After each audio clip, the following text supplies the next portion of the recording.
আরজিকর কাণ্ডের আবহে যখন একের পর এক সরকারি মেডিকেল কলেজে থ্রেট কালচারের অভিযোগ উঠেছে, এই পরিস্থিতিতে পাটুলিতে চিকিৎসকের বাড়ি তৈরির কাজে বাধা দিয়ে তোলাবাজির অভিযোগ উঠল এলাকার 2 তৃণমূল কর্মীর বিরুদ্ধে।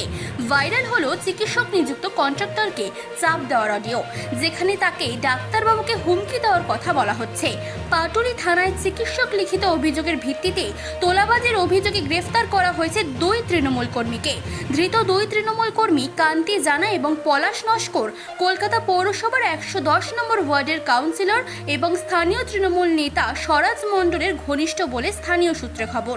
মিউনিসিপালিটির ছেলেরা মানে ওয়ার্ড থেকে এখানে এসেছিলো, এসে আমাকে বললো যে তুমি এতে এসো, ওয়ার্ড অফিসে এসো, কাউন্সিলর ডাকছে।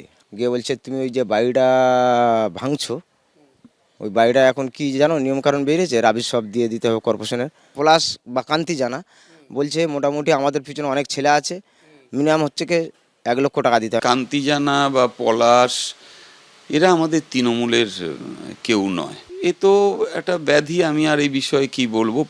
প্রশাসনের মতো দেখছে, প্রশাসন নিশ্চয়ই এর ব্যবস্থা নেবে।